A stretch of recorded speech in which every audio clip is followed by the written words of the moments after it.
Hello. Yeah, I play the character Alina, and I'm doing this video for Miro. It is a long trip. This is going to be to the Ergon weapon, uh, first stage for Geomancer. It's their ultimate weapon, and just getting this off the started. As you can read the text, it's just basically the starting part of it. You can ignore the guy in the back who's doing some crafting skill ups, it looks like, but yeah, it's a process. I mean, I can understand why Miro didn't want to go through the nightmare that is having to raise every single coalition to legendary rank in order to be able to start this process, let alone to actually go through the rest of it, which is actually not too difficult, just kind of pricey, but what ultimate weapon isn't. Yeah, this is the first half. This is pretty much just the first stage. You trade 100 high purity bale to Runji Desali, who will also, take some of your older gear and like you can get from Wildkeeper Reeves, and she'll give you bailed for it. You have to go to Doe Gates, I think, and if I remember correctly, it'll show up here on the map in a little bit. Yeah, it's Doe Gates, and you go to see, you go basically to check out a spot. You find a key item, handbell, that was left over as part of the story, was left over from a very long time ago, from a battle a long time ago that happened with a geomancer that basically tried their best to save her team that was there, that was under attack, and they of course did not survive. You find this handbell. It's a dented handbell, and you bring it back to the the Geomancer's Guild, I guess you could say it, and they tell you that, oh yeah, you probably need to find a different spot to trade this or check out this this spot that resonates with the handbell, and thus begins the fight that is not quite so easy. And the clues that I was left for that fight was not as clear as I thought it was. I ended up doing the fight maybe about 8 times and only came close once, and I ended up dying on the very last bit. But that just basically ensured that I had things going in the right direction. Yeah, just trekking on down to where the SAS marker is there for that Ergon locus. It's pretty close to that spot. It's not marked on that map, but I've seen it marked on other maps. Yeah, it's just right next to it. I didn't even realize that, because it wasn't one of those sparkling spots on the ground like they like to do nowadays, where they show you, hey, this is a special spot, you should check it out. So it took me a little while to figure it out, but just going and sneaking in and visiting right through this area, and heading on my way. I'm gonna head down past towards one of the more famous spots for doing some capacity points, team ups for people. You'll see the apex bats and the apex crabs there, and should be able to probably run in. I think I run into a couple of link shell mates that are down there at fighting off some of the bats, trying to take advantage of the CP event that's going on. So yeah, I'm just walking past there. Yeah, Yeah, Kun Khan is there. He's in my link shell, and don't recognize any of the others there right off the top of my head. But yeah. So yeah, this one's pretty close. I'm just mostly checking my bearings. I do a lot of that switching between. Even though I have the mini map up, I still go and pop open the big map because just got to know where that perspective is. I am on that, so.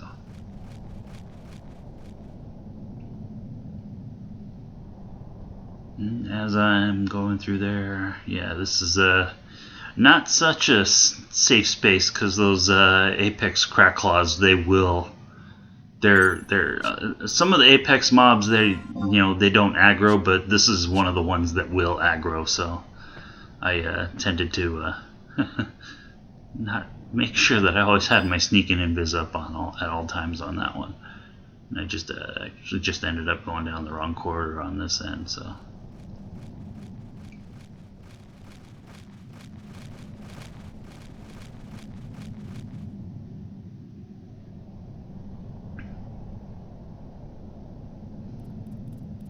And so yeah, now that I'm going apex crabs, and then past that to the SAS Ergon locus here, which will set me up to right here. Yeah, you see that sparkly bit right there? That's the Ergon locus, which you would use for the mummers. Or the Scouts, I'm sorry, the Scouts Coalition for one of their assignments. But yeah, as you can tell, this spot's not even marked. You just kind of have to, toggle through and see it's there.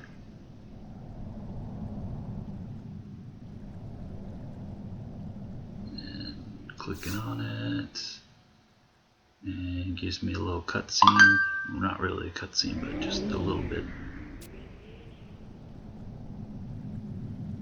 There's my key item, and now I'm psyched to get this thing going finally after months and months of doing those missions with just trying to get the thing going. So, and here's the starting spot. I decided to switch out my outfit to a more to do a lock style, or as FF14 people refer to it as glamour. I just did the old school, Geomancer look from my FF5, and I think Tactics had the same outfit for Geomancer as well. But yeah, the hooded with that. But one of the strategies I read was to have staff. Use the staff, even though the main weapon that the Geomancer would use most of the time is a club.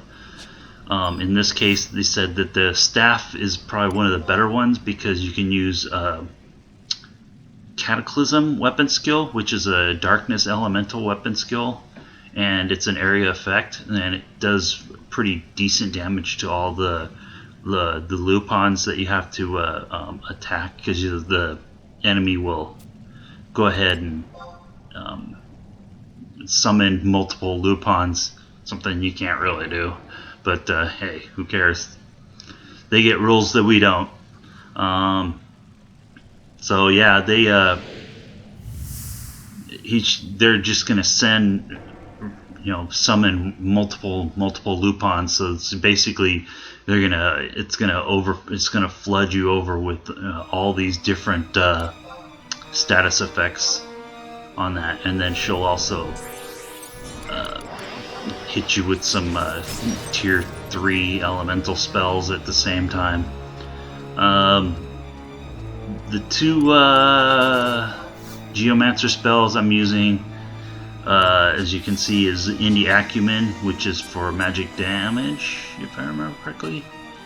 It's magic accuracy, that's what it was. And then the second one I use is Geo Regen, which is pretty darn good to mitigate a good portion of all the damage that I take from the status effect stuff, and because she'll throw out Geo Poison a lot. But what I did was I made macros, because all the Lupons have a elemental base to them, and so you want to use the elemental wheel to, you know, throw the opposing element to that Lupon to kill it off quickly. And I have them all macroed into tier 2s, and I have them labeled by which Geo spell is being cast. So I basically say, hey, this has been Geo Poison that's sent out, and I just hit the one that says Poison, and it automatically casts the Thunder spell on it to get rid of it, to do it. So these will be all tier 2 spells. I went with a after a lot of trial and error, I went with a mostly nuke-based equipment. As you could see when I was doing my equipment check before entering the fight, it basically, thankfully, I have a very decent Black Mage build, so I was able to use some of my Black Mage gear on that. You do enter the fight with no sub-job, which sucks, of course, and you have a 15-minute time limit. And I timed out on this fight quite a number of times beforehand. But after I decided to tweak my gear setup a lot more, and I macroed out all those spells, it did help a lot, help the fight go a lot quicker. And yeah, the weapon skill for Cataclysm did help a lot in some cases, as you'll see when I actually do get enough TP to use it. Yeah, the Bygone Geomancer, there's nothing you can do to attack it. I mean, you can attack it and you'll always do 0 damage. You have to do, as you destroy each Lupon, the Geomancer will lose 3% health per each, I believe.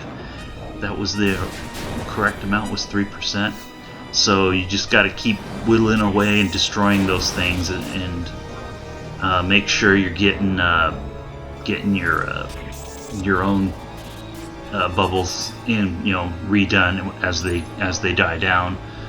And I also went to the vendor Moogle, and I bought quite a number of Kitron juice, which is from the old days. A lot of people would remember the Yagato juice, the Yagato drinks. Those are the best for all your refresh needs that you needed for your MP. But the Kitron juice is actually quite a bit better. It's got 3 MP per tick for the same time duration, which I believe is 3 minutes.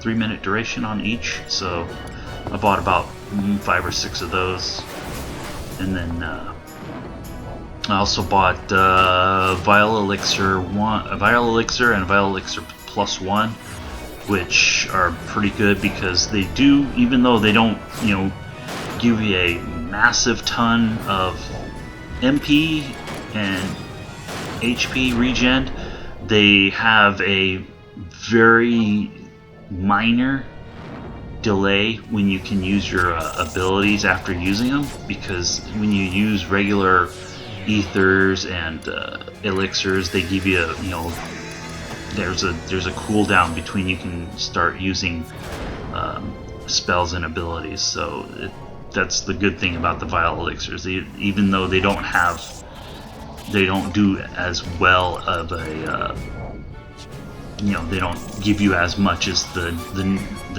nicer higher tier items. They still have a pretty decent time. They don't take that long to use, and once you use them, you don't have quite as near as a delay to be able to start casting spells right away. So that was very helpful on that one. For food, I used pear crepe, I believe, which in retrospect, I don't think that was a good idea. I should have used the parfait, which I was just having a brain fart at that time. I was just trying to figure out what food to use, and I just chose that one because it was one of the better. It's one of the main nuke foods that you use for black mage and such. So, yeah, about this part in the fight, it's just more in the same. I'm just having to. You can see me while I'll pop open the I'll pop open the dialogue screen to see what was the last bubble that they cast, so I could actually match it up with my macros, as you could see, because I have them listed by that. This is what's down there, so I'll cast it, and it'll automatically have the correct spell that's attached to it without having to do any thinking about it. So there's that. That helped speed things up a lot, in my opinion, just because it took a lot of the guesswork. I mean, even though, the elemental wheel's been around forever, ever since the beginning of the game, just not having to, have to think, oh, okay, well, this is that bubble, I need to cast this spell automatically. Just do it, just named it whatever the bubble was, and it automatically set it for that. It's not like you're lacking any macro temp or macro lines, so I just took a set and just nailed it out there.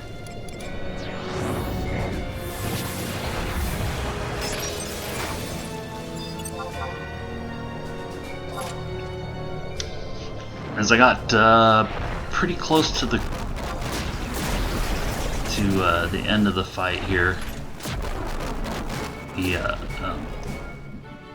the Bygone Geomancer starts ramping up the level of the elemental spells that they decide to cast on you.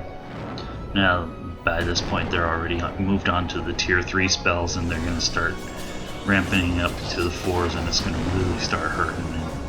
And actually, I did one fight right before this where I just got real close, and yeah, they I think it was poison that killed me. I wasn't able to take the poison out, or I didn't have my regen up long enough, and then I think they hit me with a nuke, and that was it. So, but basically that fight let me know that, hey, I was on the right path to what I was doing with my gear setup and my item setup. So that helped a lot in that determination. So.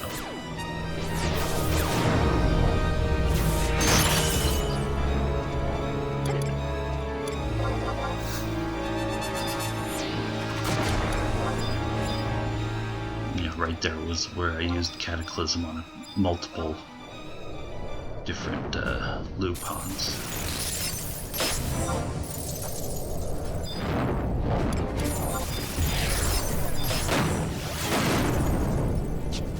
Yeah, this was actually kind of annoying because they would automatically retarget onto the Geomancer, and I'm like, I don't want to target that. You're just wasting my time. So I was trying to turn my back more towards.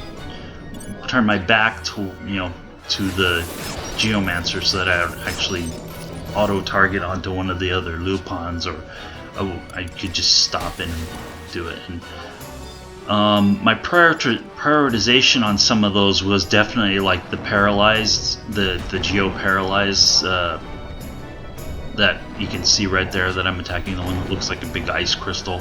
That was probably one of the ones that I would definitely, even if it was like the newest one that came out of all the other ones, that would be the first one I would start to go after, because that paralyzes a bitch, and it would just basically prevent me from just trying to get the attack, or just trying to even recast my own bubbles to get them back in action. So I would just run through that, and I would make sure to get those paralyzed. This fight actually got pretty lucky, and I don't think there was too many paralyzes that it ended up casting on me, because I had some of those fights where she would just toss them out like almost every other one would be a paralyze, and it was just a nightmare to just try and go through those. because you know you'd be trying to cast the spell off and you'd get about halfway done with the spell and it'd paralyze you out. So that's why I always made the paralyzed one more of a priority, and then I think my second priority was probably maybe the poison, because that would because if I didn't have my Geo bubble up on my regen bubble up on that, then it would really start to hurt my HP. So I would try and focus on that one. All the other ones were just kind of, you know, I had ways to mitigate them where they didn't really do too much to me. I mean, I had they were just minor nuisance. They were just there and easy to get rid of just with spells. But the two main ones that were just the biggest pains was the the gravity one wasn't too bad. I mean, just because you're not going to be running around a lot anyways. So I mean, the gravity was just kind of an as well. It was just more of an annoyance than any of the other ones. But yeah, the paralyze and the poison were the worst ones. As you can see, the poison one was right there. Just trying to take care of that one right there as it just came out, and just trying to keep my my bubbles up and running on that. Although I don't do a very good job of it sometimes.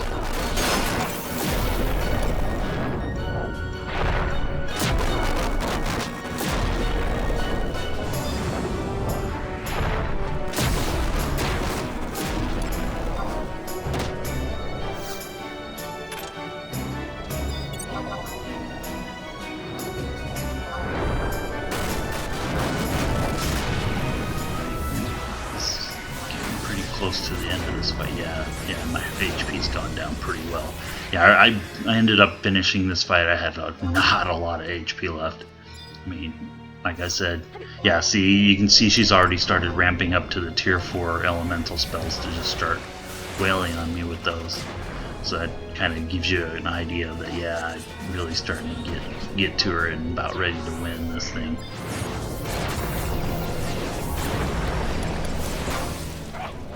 Usually when you get to the Bygone Geomancer is down to about 1%, then they can actually just take straight up damage from it. So they just throw any old random spell at it and they're gone. Ouch.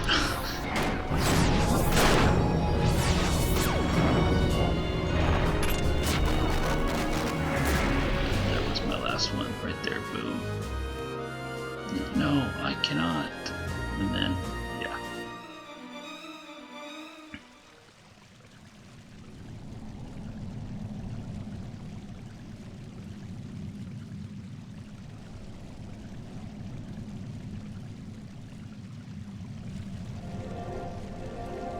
And here's the cutscene. Post cutscene.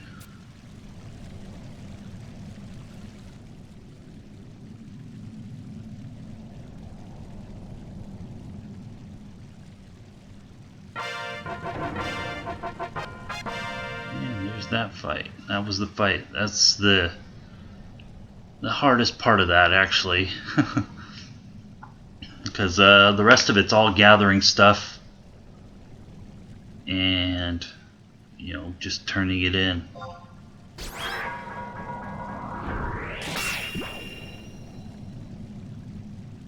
give you a job emote for that.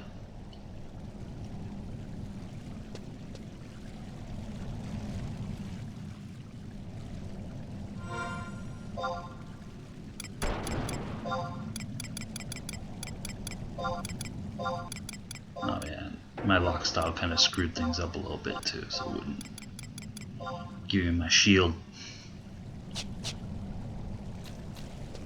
But then I went back to my mace, my beryllium mace, which was actually, it's not a bad little club to use, just a little temporary thing to use. It's good for attacking stuff.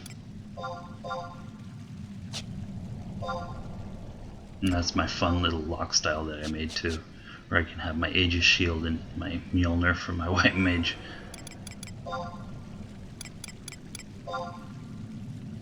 Time to get out of Dodge. Going back to town. And re-talk to the Mithra that gave me the quest to start with, which for some reason didn't get recorded. But with that that cutscene, which I'm probably I'm gonna use the cutscene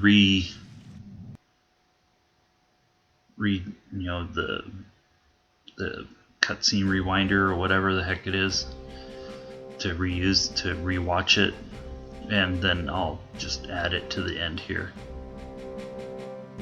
Because yeah, that's where you pick up your nodal wand, and you have your base nodal wand, which is the base weapon, on your trek to making the Idris. And from there you go and you turn in the items that Runji Dasali asks for,